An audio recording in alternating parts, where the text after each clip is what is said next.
Hei, anxietatea la cardiolog, neurolog, psiholog sau psihiatru sau pe unde v-ați mai dus să vă faceți controale sau pentru că nu v-ați găsit cauza problemelor dumneavoastră. Obosiți repede, transpirați, aveți o stare de neliniște, inima vă bate ciudat, tensiunea crește sau scade, ceva e în regulă, simțiți furnicător prin tot corpul tremură și așa mai departe. Sunt sute, dacă nu mii de simptome ale anxietății. Da. Dacă vă duceți la cardiolog, sigur că până să intrați la cardiolog, inima o să vă bată ciudat. Dar e și normal. Pentru că vă e frică. E posibil, vă gândiți să nu cumva să aveți ceva la inimă. Și aveți dreptate. Corpul, având inteligență proprie, nu face diferență între o visare, gândire sau realitate. Iar când dumneavoastră stați la coadă la cardiologie sau la orice, la psiholog, la psihiatru, e și normal ca să aveți o stare agitată. Iar cardiologul o să observe că inima dumneavoastră nu bate corespunzător. Și e posibil să vă dea tratament pe jumătate de an, pe un an de zile pentru inimă, iar dumneavoastră aveți doar o stare de agitație.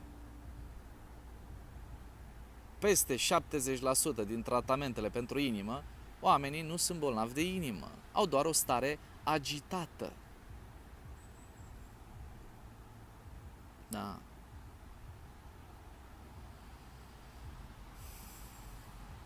Anxietatea la psiholog mi se pare o chestie foarte naivă. Tatăl psihologiei, Sigmund Freud, nu și-a rezolvat propria anxietate, deci n-avem ce învăța. Carl Jung, discipolul lui Sigmund Freud, a spus că nu se cunoaște pe sine. Acești doi oameni care sunt fondatorii psihologiei, oarecum, nu ne pot învăța nimic. Nu. E ca și cum ați merge la sală, iar instructorul dumneavoastră are 140 de kg și vă spune că va fi instructorul dumneavoastră. Nu are cum. Dacă el nu este un exemplu pentru el mai întâi, iar apoi pentru noi, nu ne poate învăța nimic. Iar psihologia nu este un exemplu nici pentru ea, nici nu ne poate învăța. Nu. Nu există. Psihologia vrea să relaxeze mintea cu mintea. Nu există. Mintea a creat probleme, ea nu și le poate rezolva. Nu există. Abordarea este total greșită. Da. Iar psihiatria este absurdă. Când vă duceți la psihiatru, iar psihiatru vă spune că vă dă un tratament, să-i spuneți că este prost și n-a învățat carte. Nu există nici în 2016 tratament pentru anxietate. Există calmante. Există calmante, nu tratament. Nu.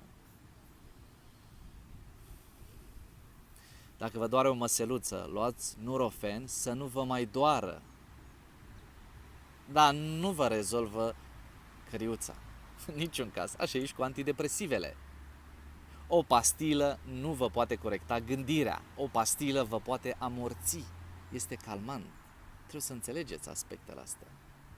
Anxietatea nu se poate rezolva la cardiologie, neurologie, psihologie, la psiholog sau la psihiatru. Nu. Anxietatea trebuie înțeleasă că vine din trecut, dintr-o memorie, iar memoria se proiectează în viitor, adică în imaginație. Sunt doar proiecții mentale. Ele există doar în căpușorul tău. Dar nu că ești bolnav sau că ești nebun. Exclus. Nu. Este doar o neînțelegere mentală. Doar o gălăgie. Înțelege asta. Înțelege aspectele acestea. Este în regulă să-ți faci analizele, este în regulă. Dar dacă nu ai găsit nimic la analize, gândește-te că anxietatea nu este în fizic, nu vine din fizic. Cauza este psihicul. Iar bineînțeles, el se transpune în fizic, iar fizicul afectează psihicul. Sigur că da. Da, dar trebuie să înțelegeți aspectele astea. Trebuie să înțelegeți. Într-un corp sănătos trebuie o gândire sănătoasă. și într-un corp nesănătos, trebuie tot o gândire sănătoasă ca fizicul să fie sănătos. Bineînțeles, poate să urmeze și un tratament medicamentos, nu e nicio problemă în asta. Dar trebuie să ai o gândire sănătoasă. Lasă trecutul, lasă viitorul, lasă proiecțiile mentale. Astea-s doar în capul tău. Ziua de mâine nu există. Nu există conform ție. Ea va exista, dar nu conform ție, nu conform mie, nu conform nimănui. Ziua de mâine va fi cum va fi ziua de mâine. Lasă proiecțiile nocive despre mâine. Gândește-te la mâine, la ce vrei tu, dar măcar lasă-le pe cele nocive să treacă. Da, anxietatea este foarte ușoară. Bineînțeles că cei care suferiți atacuri de panică sau nu puteți să ieșiți din situație, să vedeți că este foarte dificil. Dar nicio problemă. Fiți lucizi, vigilenți și înțelegeți ce v-am transpus aici. Rămâi cu bine.